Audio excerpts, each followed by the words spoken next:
Vaishravahai. Om Shanti Shanti Shanti.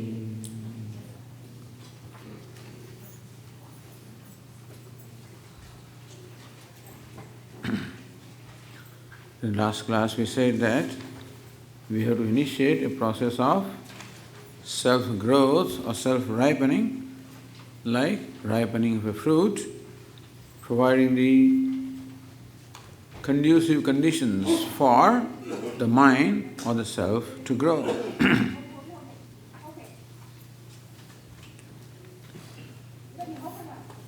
For that,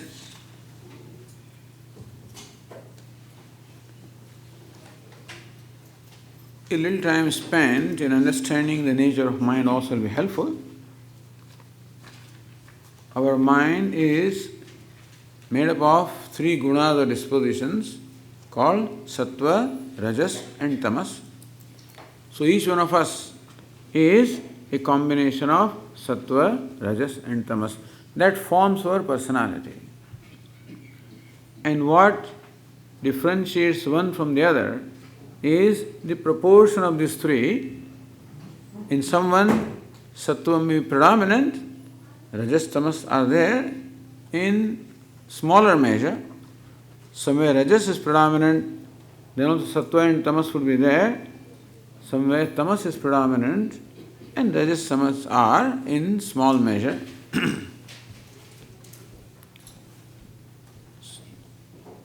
So what is the characteristic of sattva? Tatra sattvam nirmalatvat. Lord Krishna explains in Bhagavad Gita, Tatra sattvam nirmalatvat prakashakam anamayam sukha sangena badhnati jnana sangena chanaga. One of the tendencies we have is the attachment for knowledge. Tatra sattvam nirmalatvat. When the mind is in the sattva or sattvic mode, then it is nirmalam. It is pure, free from mala or impurities. Anamayam, that time there is no sorrow or unhappiness. The mind enjoys happiness or cheerfulness. So this is the sattvic disposition when the mind is transparent. It is free from impurities. It enjoys happiness or cheerfulness. So mind is happy for no reason at all. Lord Krishna in the Bhagavad Gita explains three sources of happiness and explains the nature. One is called Satvikam Sukham, the happiness that comes from sattva. The happiness that comes from the purity of mind, the clarity of the mind. When the mind becomes free from impurities of raga and dvesha or likes and dislikes, then it becomes like a clear pool of water which is free from any dirt or impurity. And if that pool of water also, if the surface is calm, then that water is clean, pure and transparent. And therefore that water allows us to see the bottom clearly, or also it permits the reflection of the stars or anything also very clearly. So when the water in the pool is clean, calm, then it is transparent. The sattvic state of mind also is somewhat like that. When the mind is predominant in sattva, then it is calm. It is clean or pure. It is transparent. And therefore, what is at the bottom of the mind, namely the self, we have a clear glimpse of the self. Self is the nature of ananda, and we have a clear glimpse of ananda. So reason why we are not able to experience the ananda which is our own nature is because it is veiled or inhibited. Just as the dirt in the pool of water or the wavy or the disturbance of the surface, how they prevent us from seeing the bottom. Even though it is there, we are prevented from seeing because of the impurity in water or the disturbance on the surface. So when our mind is impure with likes and dislikes, mind, that is why it is also disturbed. It is that state of mind which prevents us from experiencing our own self. Understand that mind is our means of experience, and it is with the mind that we have to experience the happiness which is our own self. But when the mind is in the influence of rajas and tamas, the impurities, then we are not able to experience this happiness which is our own self. Therefore, mind should become sattvic. When rajas and tamas are largely removed, mind becomes sattvic. It becomes nirmalam, becomes clean or pure, becomes calm, becomes transparent, and then without any effort, the happiness which is your own self is experienced without any reason, without any effort, because it is your nature. So, this is the process that we make our mind sattvic. So, when the mind is sattvic, then it is automatically abiding, inward looking, comfortable with itself, satisfied itself with itself, then I feel good about myself. We need not do anything special outside. What we need to do is to do something with our mind. It is the mind that makes me uncomfortable with myself. It's the mind that makes me comfortable with myself. It's the mind that is my problem, and the mind also is my solution. What happens when the mind is predominant in rajas? When there is rajas, then there is restlessness, there are desires, cravings, greed, activity. This is a characteristic of rajas. Meaning that when the mind has predominance of rajas, it is extrovert mind. When there is rajas, we become keenly aware of our sense of inadequacy. And then, stronger the rajas, stronger the desire to become adequate. And the same mind projects also, the mind that projects unhappiness upon itself, projects also happiness upon the objects of the world and then wants them. So, desire for seeking pleasure from the objects of the world is a result of projection. A twofold projection. One, projecting unhappiness or sorrow on myself, and secondly, projecting happiness upon something else, meaning looking upon myself as unhappy, looking upon something else as a source of happiness. Both of these are projections of the mind. And when does the mind project? When it is predominant in rajas. It is the rajas mind which is a projecting mind, an extrovert mind, a seeking mind, a craving mind, a desiring mind. Well, from acquiring the pleasurable objects, you do experience happiness for some time. So Lord Krishna says about that happiness, Vishayendriya sanyogat yat tadagre amrutopamam pariname vishamiva tat sukham rajasam smritam. This is called rajasa sukha, or happiness coming from satisfaction of rajas. Meaning that when our desire is satisfied, when the craving is satisfied, there is an experience of happiness. Not so much because of satisfaction of desire, but because of freedom from desire. When the mind is having strong desire or craving, then the mind is restless, then there is a self-denial. When the desire is satisfied, momentarily mind becomes free from desire. It becomes calm for a moment, that is when you experience happiness. Except that for gaining that calmness, you depend upon something other than yourself. And this becomes very addictive. Your dependence keeps on increasing.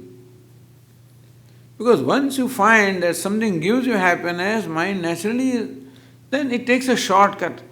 Rather than working on itself, it's a shortcut.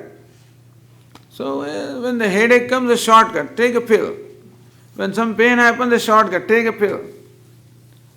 So rather than taking the long course of giving rest to the body or changing your diet and so yat tadagre vishamiva pariname amrutapam, all these natural treatments, the sattvic treatments, yat tadagre vishamiva, in the beginning they are very unpleasant, painful, meaning that go to a naturopath clinic, and they make you fast for 7 days or 15 days or whatever, give you simply some lemon water, that's all they give you. And it's a very unpleasant, undesirable thing. Pariname amrutopam. But then, the whole treatment is in keeping with the nature of my body. That ultimately it turns out to be very sweet. It requires me to undergo a certain amount of pain, a certain amount of hardship to treat my body in a natural way. It's a slow process, but surely ultimately creates health. On the other hand, this other process of taking a pill gives me quick relief. A symptom comes, antibiotic. Another symptom comes, another pill. Third symptom comes, something happens in stomach. So then I take a pill. Then something happens in head. I take another pill. Then something happens in this back. You take another pill. This is how it goes on. Or because you take a headache pill, it causes stomach problems. So you take an antacid, then it causes something else, and it causes constipation, and you take something else, and whatever. This is all rajas. Yat tadagre amruta. It gives immediate relief and you feel good. But then, pariname vishamiva, you become more. Doctors told me, Swamiji, you are taking this analgesics for your headache, but then you will more and more and more and more. And that's exactly what happens, Pariname vishamiva. You become addicted to them. You become dependent upon them. You are bound to them. You cannot do without them. So this is an unintelligent way of living where you are handing yourself into dependence upon something. So there is one mode of life where there is progressive dependence or progressive bondage, is a life of satisfying the rajas, life of satisfying the demands of rajas. Rajas comes up with desires, it comes up with greed, it makes me restless. When I satisfy my greed, it is like taking a pill. Mind becomes quiet, free from that greed. I feel good about it. Except that the greed again comes. Then I take another pill, meaning I do something else and get some other desirable object. Momentarily again there is happiness. Again that restlessness comes. Again you do something. This is one process of life, which is what most people are following. As a desire arises in the mind, satisfy it. There is nothing wrong with desire. We don't say that desires are wrong, or that you should dismiss the desire, we should suppress them. We don't say that. Vedanta only teaches viveka or discernment. It teaches only how to live intelligently. And so rather than don't suppress the desire, don't dismiss the desire, but understand the desire. And see whether desire is worth satisfying or not. Not every desire is bad. That you are hungry and there is desire for food, that's not a wrong desire. So there are certain legitimate desires which are for our basic needs. So you need a shelter, you need a mode of transportation, you need basic things to live, and desire for those things cannot be grudged. However, if by fulfilling a desire I expect to become happy, then we have to question that. Whether is it possible for any given object to give me happiness? Answer is no, because happiness is only nature of self. Nothing else is the nature of happiness. It's only Maya which creates an appearance of happiness where it is not. So this ignorance or the Maya, meaning makes my mind project and creates a glitter of happiness where in fact it is not. So thus, we have to ask our mind, oh mind, what do you expect to achieve as a result of fulfilling desire? Please tell me. Oh, I'm hungry, I want food. Okay, take it. I'm feeling cold, I need blanket. Take it. I have to go out, I need clothes. Take it. So these are the requirements and we have to allow them to happen, and for that you do what is necessary, meaning that these are the desires or problems centered upon non-self. You have to do appropriate action and fulfill them. Vedanta doesn't say that when you're hungry then you meditate and hunger will go away. Generally it won't go away. And so, depending upon what the need is, have the appropriate means to fulfill that need. But the need of happiness, what's the appropriate means of fulfilling need for happiness? I'm feeling bored. I'm feeling sad. What's the appropriate way of fulfilling that need? The sadness is not centered upon non-self, sadness is centered upon the self. It's a spiritual problem. Sadness is, or unhappiness, sadness, boredom, discomfort with myself, all of these are spiritual problems. Therefore, so two kinds of problems, spiritual problems and material problems. For material problems, material solutions. For spiritual problems, spiritual solutions. I'm feeling unhappy. What are you going to do? Well, I'm going to have a sandwich. Now that for a material solution, for a spiritual problem. I'll go for a movie, material solution for a spiritual problem.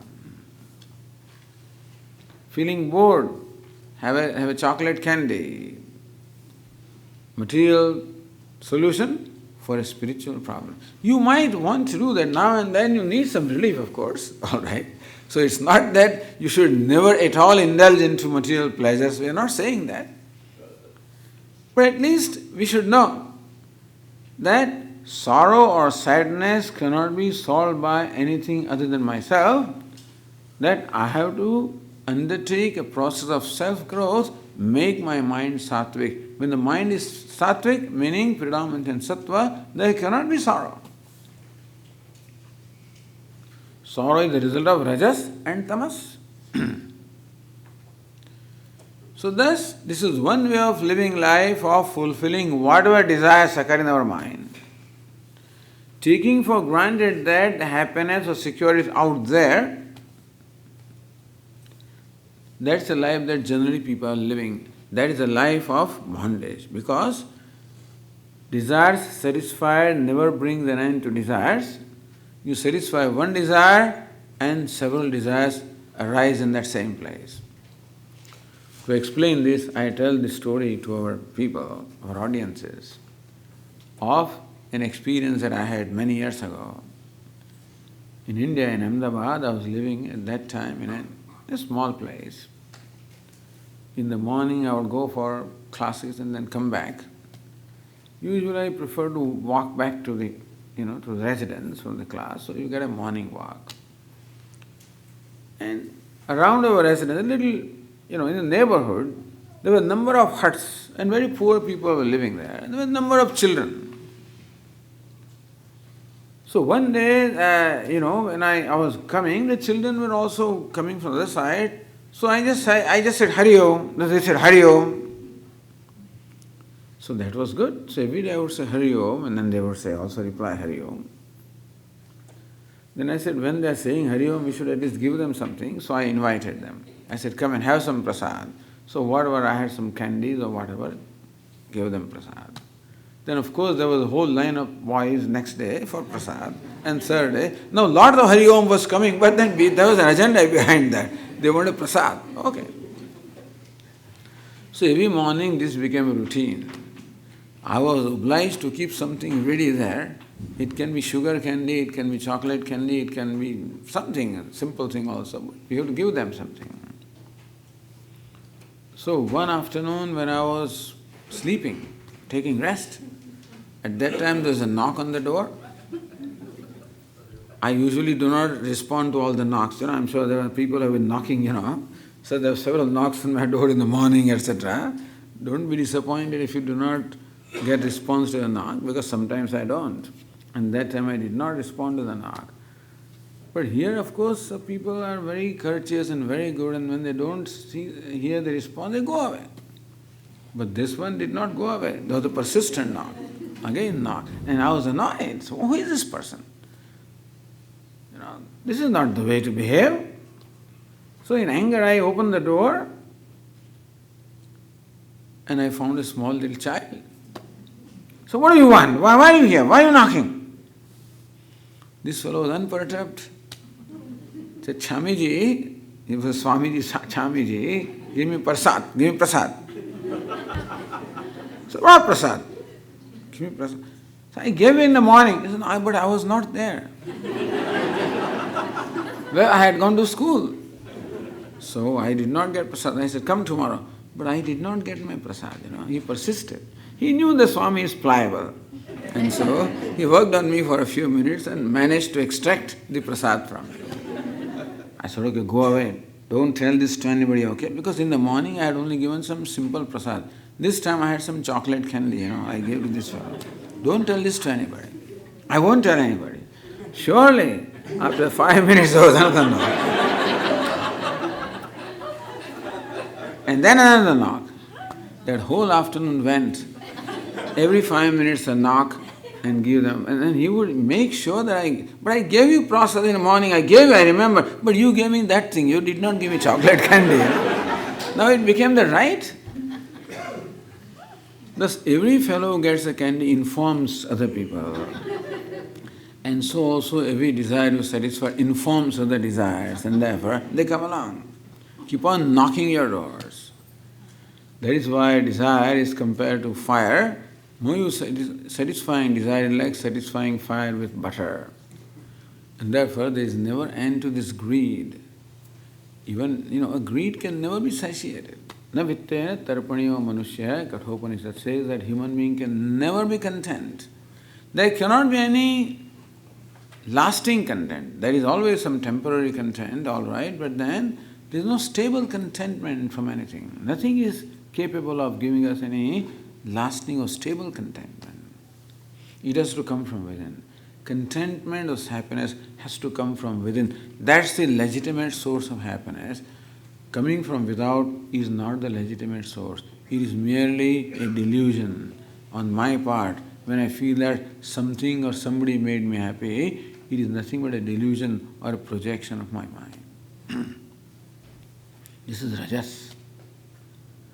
And tamas, of course, is darkness and ignorance, dullness, laziness, lethargy, slothfulness.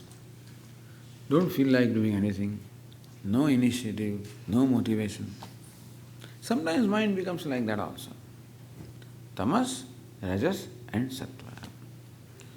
So then what's the process in life? Process in life of self-growth is from tamas to rajas, rajas to sattva. That's what Bhagavad Gita teaches. Arjuna became full of tamas. Tam tatha krupaya vishtam, that krupa is nothing but tamas. And he says, I won't fight. He was incapable of fighting, there was no motivation. He lost all his motivation. So then Lord Krishna says, you better perform your duty. Niyatam kuru karmatvam karma jayohya karmana. Overcoming tamas and bringing rajas. Then when you become rajas, then of course you come to sattva. But whenever the mind is under influence of tamas, inactivity, dullness, laziness, lethargy, you have to wake it up and make it active. Niyatam kuru karmatvam. Lord Krishna says that may you perform your appointed task, may you perform your appointed duty. Karma jayohya karmana. Performing duty is at any rate better than not doing, being inactive. Sharira yatra vijate na prasiddhed akarmana. If you remain inactive, non-participating. Our Swamiji says that look, we are born to participate in this world. We have both organs of perception as well as organs of action. Organs of perception are to learn about the world. You perceive the object, experience the object. If that was the only purpose of life, then there was no need to give us organs of action. Hands, etc. were not needed, but we are given that. with which to perform action, to participate in scheme of things. So duty is based on the spirit of participating in scheme of things. Otherwise, some people live in the family, an extended family of 10, 12 people. There are always one or two fellows who always get away. They sneak out, they get away. When their turn comes, there is always some excuse, something or the other, and then don't do their part. Like this friend of mine, ours, we had a group of friends. And now and then you go to a restaurant, go to a movie. The custom in India is that any one person always treats others. This is how it used to be. I guess it may not be anymore, but this is what you do. But then there is an unwritten understanding that everybody should take turn. So ultimately it balances out.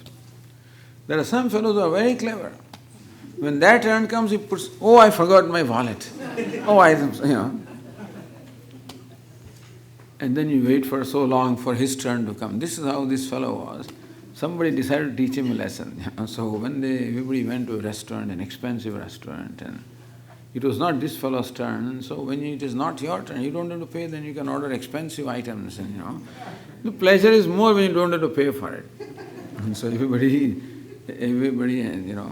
orders things, and there was a payday actually. Everybody had money, including this fellow also. But it was not his turn to pay. Except that when he came out, then you see outside the restaurant there is a shop with betel leaf, pan. So this fellow was very generous today. He says, I will offer pan to everybody. Not to dinner, but pan. And that also cost them from 50 rupees, He reached out for his wallet. There's no wallet. Then a friend smilingly gave him the wallet. Here is your wallet. He opened the wallet, found that he was short by 1,500 rupees, which was a bill in the restaurant. That's the only way, because they sneak out. But this is how some people have a habit of just non-participating, sneaking out. It is very convenient to let other people do what they do, and I need not do anything.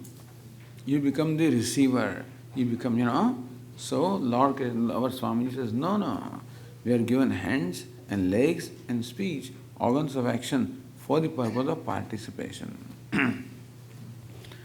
Thus, behind this idea of duty is the spirit of participation. I should participate. Because when I am a member of the family, then I become the beneficiary of what other members do. Somebody cooks, somebody cleans, other people do what they need to do, then I should do something, that I should do. It cannot be that I just keep on receiving the benefit and then do not return the favor at all. That is tamas, that is not right. That may be very clever, in the world. But he's not clever spiritually. He's not clever for my self-growth. He's not clever for my happiness.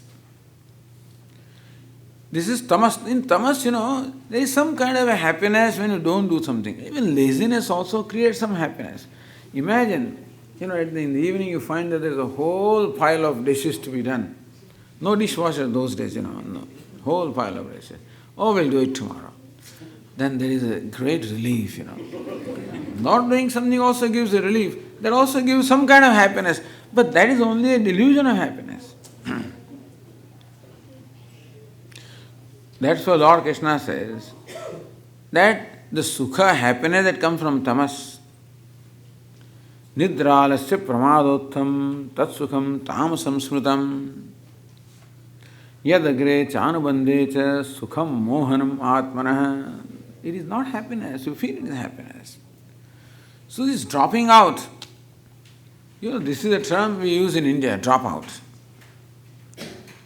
You find many dropouts.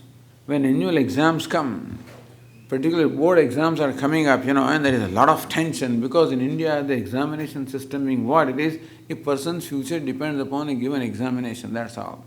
And every examination is like a fight between the student and the examiner, that's all it is. The examiner is out there to confuse the student somehow, and so it's a big battle. There's a lot of tension. The whole life depends upon the result of this one test. If you get 90+% marks, then you get admission in good school and then you can have a good career and that's it. If you don't, then you're gone. So much tension. It builds up so much that ultimately this person feels that he can't cope with it. He goes to his father, "Father, I have decided to take a drop." That's a great relief. Taking drop from something very stressful gives a great relief. But then what? It is waiting to, you have to confront it some other day. So tamas is no good. Inactivity is no good. Laziness, lethargy, dropping out, avoiding, shirking responsibility, all of these may appear to be very clever things to do in the Vyavahara. Some people are experts in doing this. Maybe they think that they are getting away, but no. Pariname vishameva, all of these ultimately results into bitterness, meaning unhappiness in ourselves. Therefore, Lord Krishna teaches participation. So we were talking about role playing, playing the roles. Somebody asked Swamiji, if after all it's all nothing but play acting, why should I worry about playing the role properly? Why should I be a good parent? That was a good question. Quite a clever question. But you see, ultimately what we are seeking is to create a distance between the role and the actor. In case of this actor, of course, he is aware of his identity. Therefore, even when he is playing his role, he is quite clear as to who he is, and therefore, he does not become influenced by the role. And therefore, he maintains a composure of his mind. He enjoys what he does. At least he has a chance to enjoy what he does, if he maintains composure of mind. What happens with us? Habitually, as we said, we are identified with the body, mind, sense organs, which is our costume. We are a combination of Prapurusha and Prakriti, this consciousness and matter. Consciousness is my nature, this matter, the body-mind sense complex, is nothing but the place for manifestation of consciousness. I am not this. Just as the bulb is a place for manifestation of electricity, then bulb is not electricity. So also this body-mind sense complex is the place or the counter for manifestation of consciousness, for manifestation of life. But that distinction is not there at this time in our life. Therefore, this distinction between Purva Viveka or discrimination, separation between Purusha and Prakriti, the person and personality, is not there in our life. And that is why the problems of personality role, they become our problems. The solution is to create a distance. Like the distance that the actor has from his role. There is not a distance in space, meaning that actor is not separate in space from the beggar, because the hand which is begging is the hand of the actor, and the throat which is singing is throat of the actor. Therefore, there is no physical separation between the actor and the beggar. And still there is separation. You know what kind of separation is that? They are not separate in time, they are not separate in place, but they are still separate. What kind of separation is this? Separation in? Separation in knowledge. Is separation by knowledge, cognition of knowledge. That the actor is aware that of his identity. That's all. That's the distance. And so also ultimately this is what we have to achieve as the goal of our life. This is called a moksha. When a person is always aware of his identity, regardless of whatever roles are played. Yesterday we gave the example of a wise person, a person who is free or liberated. He dwells in the city of 9 gates. So this body-mind sense complex is called a city of 9 gates. But there are 7 gates on this face, and there are 2 gates, for excretion of urine, etc. So 9 gates. So this is a city in which this person lives, just as a king lives in a city. This is the actual status that we have. But right now, the king and city have become one. We have to create a separation between the two, and the separation is by knowledge. But before that takes place, a lot of work is required, because to keep that awareness of my true nature requires a lot of preparation. It requires a mind that enjoys sattva. In a sattvic mind alone, it is possible. The question was, Swamiji, Now you told us that you have to play the roles, how to keep the awareness? By cultivating a mind which is predominant in sattva. Because where the sattva is, that is where the knowledge is. Sattvat sanjayate jnanam. The knowledge takes place in the mind that enjoys sattva. Therefore, we have to initiate a process of slowly but surely converting our mind from tamas to rajas and rajas to sattva. So right now we accept that there is no distance between the actor and the role, meaning that right now there is no distance between the person and the personality. They are one. We accept that. What do we do? Even if we say that, come on now, be aware of your identity or Satchidananda, is not going to work. Because mind, you see, it is not even, Swamiji, how to be a witness of everything. Even that also is so difficult. Because as long as the mind has various impulses, it doesn't allow me to remain witness, it drags me along with it. So we accept the reality that existing today, that right now there is no distance between actor and the role, we accept it. So what do we do? Then play the role well. First step is playing the role well. Meaning that playing the role according to the script. This is the first step. In the direction of ultimately creating the distance. So ultimately you want to create the distance so that you own up your true nature. And it doesn't matter what you do. For a wise person, it doesn't matter in what situation the person is and what actions are being performed. They are not important. They do not matter because he always retains his identity. He is conscious of his true nature. That will take time for us. To begin with, we become conscious of our duty, conscious of the script. So thus developing consciousness, being alert, developing alertness is a very important thing. So first step is to become alert about what is the right thing to do. So what is duty? Duty is a response appropriate to given situation. That is called the right thing to do. That is called the duty. So we have a duty to respond. Every situation expects from us a certain response, and to provide an appropriate response is becoming of us.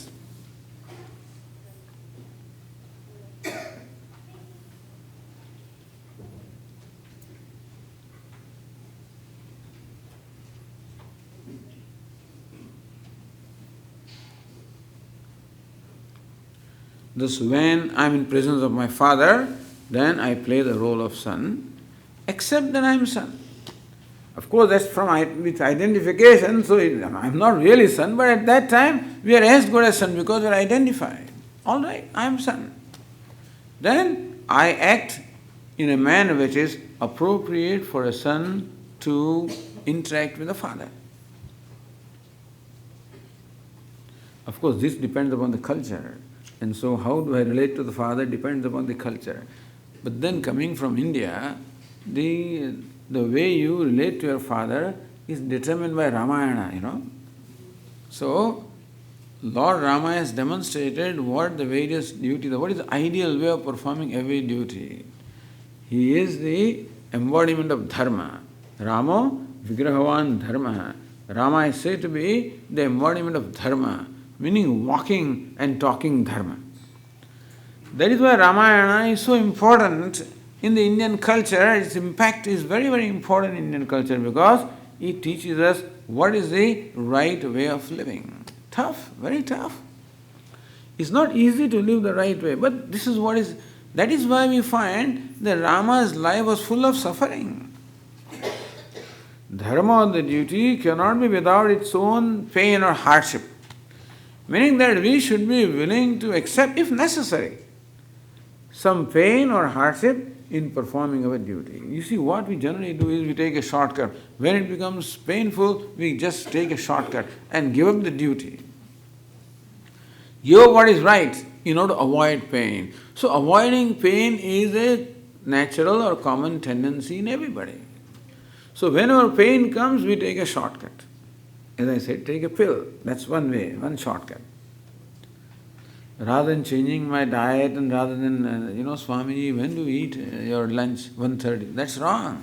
When do you eat your dinner? 9:30. Right? That's wrong. Change it. Now that is going to require a lot of change, Rather than that, I keep on taking antacids and stuff like that. It doesn't work. So avoiding pain is not, I'm not suggesting that you have to invite pain or not do something about the pain. At the same time, we cannot give up what is right for the sake of pain. This is what Arjuna wanted to do, because the situation before him was very painful.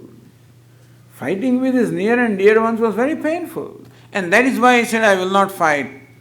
Because he wanted to avoid pain, as every human being wants to avoid.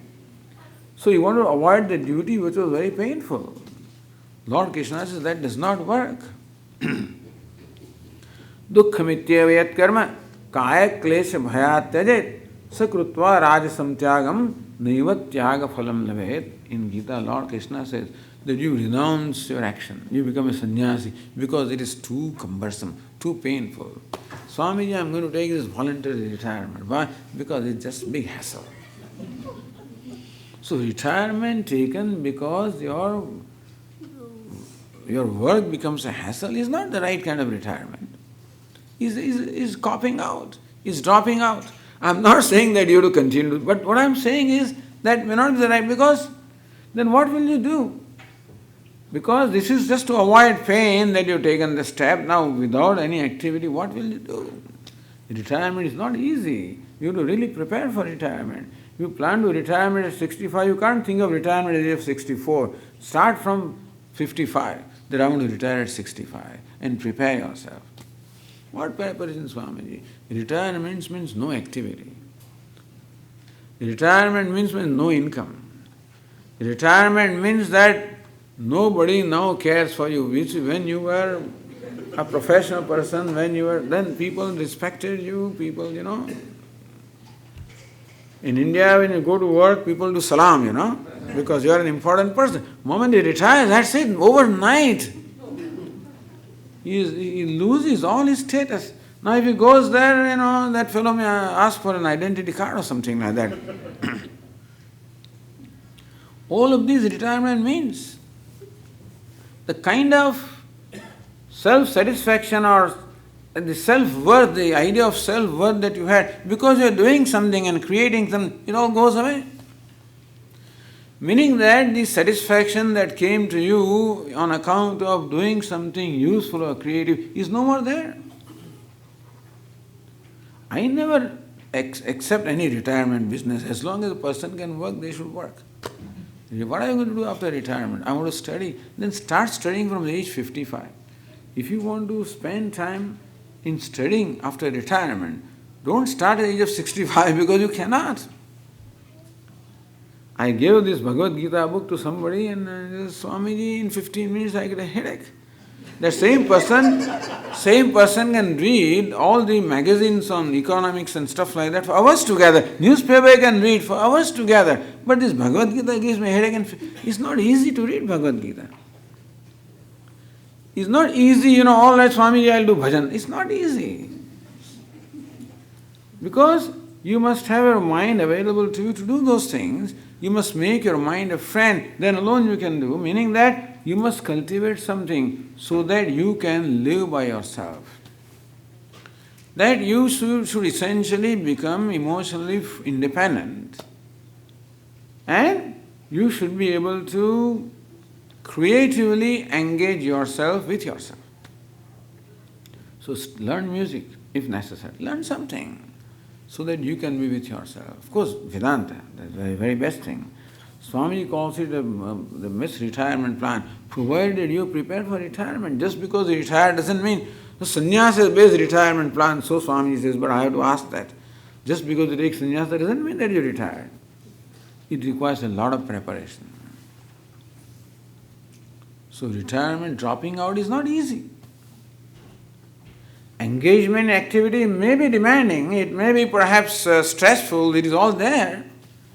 But understand that disengagement or not doing something is not a solution to that. You may feel a certain amount of relief for a period of Swamiji, I am so relieved now, all right, 15 days, 1 month, how long? No, I will travel. How long will you travel? And I will do this thing, then that thing. How long will you do that? Ultimately, you discover the limitation of everything, because everything is hollow. Nothing can really give you any lasting satisfaction. That you discover, then you are back to where you were. Then you go back to work, okay, nothing wrong in it, but the thing is, it is not easy not to do something, particularly for people who have been active. So when you are doing something, another value is doing what is appropriate in that situation. Doing it with a sense of responsibility. Doing it on the basis of what we call the dharma or the righteousness. So playing the role according to script. So what dharma is the script? As we are talking about Lord Rama, how he had to go through so many hardships. To be a son is not easy, At least for Rama it was not easy at all to be a son. Why? Because that required him to go to forest for 14 years. Thank God our parents are not like that. But his mother was like that. His mother, meaning his stepmother, was became jealous of him, and she wanted she wanted her son to become a king, and so this was exile. Very, very lot of hardships. Rama did not feel hardship, that's a different matter. Because he was what? He was God. And therefore it's all right. He did not feel any hardship. But otherwise, when he got the news, Tulsidasi describes that when Rama got the news that he was going to be coronated, there was no elation. Next morning he got the news that he is to go to forest. There was no depression. So this is called sattva. Elation is rajas, depression is tamas. So freedom from elation and depression. But then, this is a very important value. Doing what is right in a given situation is not easy. When you give a thought to what is right in a given situation, you will now find that every situation is a demanding situation. Expects me to be honest, expects me to be hardworking, expects me to take responsibility. Thus, Bhagavad Gita teaches that we should become responsible people. It teaches responsibility. It teaches that you should be bold and courageous in order to do what is right. Lord, give me courage to change what I can. So changing, meaning doing what is right, always requires courage. It's never easy. Because then you will find out that every morning you are required to wake up at 5 o'clock at least and do some yogasana and pranayama. That's right for your body. Begin from there. No, Swamiji, that is difficult. But then, what this copying out is what? There is this formula. You drop out because you want to avoid pain. So that is only short-term gain, long-term pain. Facing the pain is short-term pain, long-term gain. These two choices are there. Short-term pain, long-term gain. Short-term gain, long-term pain. So it is very easy. Every morning the alarm rings at 5 o'clock. I shut it up. Alarm says that wake up, Swami. Do your pranayama, do yogasana, do your meditation, do this thing tomorrow. Wake up at 7 o'clock. Next day. This is how the whole life went. When I am 45 or 50, I cannot sit now. If I sit, I cannot get up. Why? No yogasana, no pranayama, no exercise. It was very comforting at that time. Short-term gain, but long-term pain. On the other hand, if I accepted a short-term pain of somehow forcing myself to do what was right, then there would have been a long-term gain. So this is the formula in our life. Nobody can get away from pain, that is for sure. It will catch up with you, even if you run away from that, it will catch up with you. And therefore, I am not suggesting that you invite pain, you plunge into pain, not necessarily at all. You can avoid as much as you can, but you cannot avoid pain at the cost of doing what is appropriate. And pain is not always physical pain. Pain is usually the pain at the level of our ego. We have to let go of something. Usually you have to let go of our demands, our likes and dislikes. That is what you have to let go. What we like to hold on to, our likes and dislikes. Amazing how people let go of they hold on to likes and dislikes and let go of everything. They let go of the relationship. My likes and dislikes I hold on to. If you agree with me, well and good. Otherwise, your way, I'm my way. People even sacrifice the relationship for the sake of their likes and dislikes. That is called ego. What is called ego is nothing but likes and dislikes. For the sake of that, people sacrifice anything. These likes and dislikes are not my friends. They are not worth cultivating. They are not worth stalking. They are not worth supporting at all. So when there is a choice between maintaining my relationship and maintaining my likes and dislikes, what should I choose? Viveka, intelligence tells me that I should let go of my likes and dislikes. Thus, performing what is right will always require me to let go of my likes and dislikes. That is very painful, but that is short-term pain which ultimately makes me free. Because likes and dislikes are what binds me. And becoming free from likes and dislikes is freedom. So in our life, the freedom comes in two stages. First is the freedom from likes and dislikes. Second is freedom from ignorance. That becoming aware of my role, etc. is ultimate freedom. But before that, we should gain this freedom from likes and dislikes. So the question, Swamiji, what is the preparation required for me to gain this knowledge? This is the preparation. Freedom from our internal enemies of likes. These likes and dislikes, in fact, stand for all kinds of impulses. It includes anger also, it includes jealousy also, it includes greed also, it includes hatred also, it includes frustration also, it includes disappointment. All of these are lumped together, in likes and dislikes. Meaning that they represent all the various impulses that we have, and they are the obstacle to my experiencing myself. Every impulse, when it arises in my mind, makes my mind distracted from my own self and deprives me of the benefit of my own self. Therefore, they are called thieves, or they are called enemies, they are called antarik, the Ripava means they are the inner enemies. So we should know who our friends are and who our enemies are. What are our enemies are today taken to our friends. And therefore I keep on nurturing my likes and dislikes. I always keep on fulfilling them. And they become so strong and they become my masters. I am presently controlled by them. My mind is not in my control, my mind is in the control of this raga and dvesha. And that's the reason why I cannot really achieve what I want, because they decide what is. Kathopanishad gives a very beautiful imagery of a chariot. Kathopanishad says that this body can be compared to the chariot. Our sense organs of perception are like the horses. Our mind is like the rein. And the intellect is the chariot. And this ego, you and I, are riding that chariot. Our life is a pilgrimage, a journey. As they said yesterday was the question, what's the purpose of life? We are all born with an agenda. We have a certain goal to achieve, and our life is a journey. But when will the journey be successful, provided this chariot, in fact, moves on the right path?